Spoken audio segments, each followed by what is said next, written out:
Kuna watu wengine wanapotekwa wanakuja wanaelezea. Kwa mfano kuna huyo bwana aliyetekwa yule Satifa nafikiri, ambaye alipelekwa anasema mpaka Katavi, kapigwa risasi, akaachwa kule mahali. Aliporudi anaelezea kabisa, nilichukuliwa Dar es Salaam nikapelekwa hapa, anaelezea. Kwa hiyo haiwezekani kwamba watekaji hawa hawafahamiki kabisa. No, wanafahamika. Lakini kwa nini hakuna desperate means za kuwapata? Why? Mtu anaweza kunijibu kwa unafiki. Akanijibu asema, wewe Gwajima bwana, hawa watekaji unasema wanafahamika, basi tuambie ni kina nani. Ndugu yangu, Mo alitekwa pale Korosham wakati ule. Mimi nilipiga kelele, rudisha Mo. Kama unabisha, nenda kwenye YouTube. Nilisema mrudisheni Mo. Na wakati ule rais alikuwa Magufuli, whether yeyote, utekaji haukubaliki anytime. Wakati kina Roma Mkatoliki wanatekwa, mimi nipiga kelele. Wakati utekaji ulikuwa umeshamili, nilipiga kelele. Tangu wakati wa Magufuli na wakati huu sikubali utekaji. Kwa mambo mema ambayo mtu anafanya anatakiwa asifiwe, kwa mambo maovu anayofanya anatakiwa akemee bila kujali yeye ni nani. Tanzania ni yetu sote. It does not belong to a single entity. It belongs to all of us. Tanzania ni yetu sote, si mali ya mtu mmoja, ni mali ya Watanzania wote. Siasa huja na kuondoka, na wanasiasa huja na kuondoka, lakini Tanzania inadumu vizazi hadi vizazi. Lazima tuilinde nchi yetu. Ndiyo maana mimi nasema kabisa, kuna kikundi kanakoshughulika na utekaji. Sio vyombo. Mimi na hakika si vyombo. Kuna kikundi kanakoshughulika na utekaji. Na ninapoongea sasa hivi kikundi haka kanakasirika kweli. Huyu Gwajima mbona hajatekwa yeye? Huyu Gwajima, unasikia huyu kaondoka, yule kaondoka. Watu wanakwisha nchi na tuko kimya. Msiba ukiwa kwa jirani yako, utakuwa na ujasiri wa kwenda kuandika kwenye daftari na changia. Siku utakapopatwa na msiba, huwezi fungua macho yako. Wake up. What is happening on your neighbor, it will soon happen in your house. Kinachotokea kwa jirani yako kitatokea kwako. Na watekaji wamefika mahali ambapo wana ujasiri. Nikamsikiliza mkurugenzi wa Jamii Forum Mero, anasikika anasema kwamba yeye alipigiwa simu, akaambiwa na mtu, bwana, tutakuteka, tutakuua na Watanzania watakulilia kwa siku 3 afu baadaye watasahau.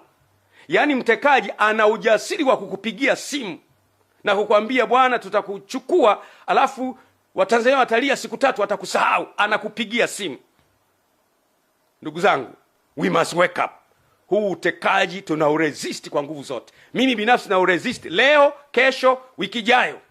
No, it can't happen in our country.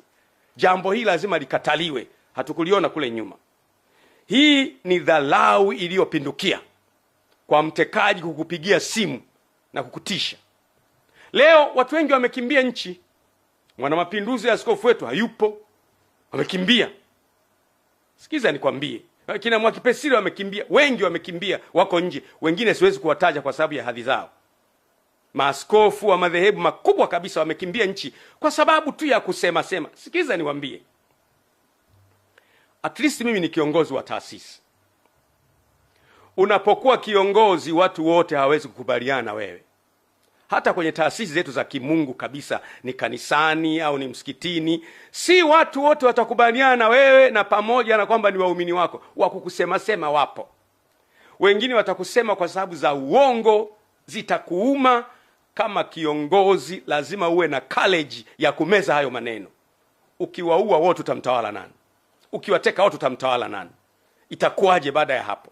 Unaweza kuwateka ukashinda uchaguzi. Baada ya kushinda uchaguzi, kila uliyemteka ana mdogo wake, ana mjomba wake, ana shangazi yake, ana kaka yake, ana ndugu yake. Baadaye nchi itakuwa kwenye uchungu ambayo itakuwa ni ngumu sana kuiganga. Amkeni. Nasema tena, this is a last wake up call.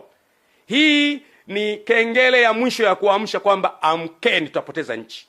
Kataa utekaji, disappearance of persons. Kwa mujibu wa Katiba ya Jamhuri ya Muungano wa Tanzania, Katiba ya mwaka 1977 ibara yake ya 8 kifungu cha kwanza inasema hivi: mamlaka ya nchi itakuwa mikononi mwa wananchi, na serikali itapata madaraka na mamlaka yake yote kutoka kwa wananchi hii ni kwa mujibu wa katiba hii, na itatumia madaraka hayo kwa niaba ya wananchi. Lakini ibara ya 8(1)(a) inasema mamlaka na madaraka ya serikali ya Jamhuri ya Muungano yatatokana na wananchi, na serikali itapata madaraka yake kutoka kwa wananchi kwa mujibu wa katiba. Tunaona kumbe serikali inapata madaraka kutoka kwa wananchi. Maana yake kisima cha madaraka, the oasis of authority and power in the country, kinatoka kwa wananchi. Sasa kama wananchi hawa wanatekwa, ambao ndio chanzo cha mamlaka, maana yake ni hatari sana. Ndugu zangu,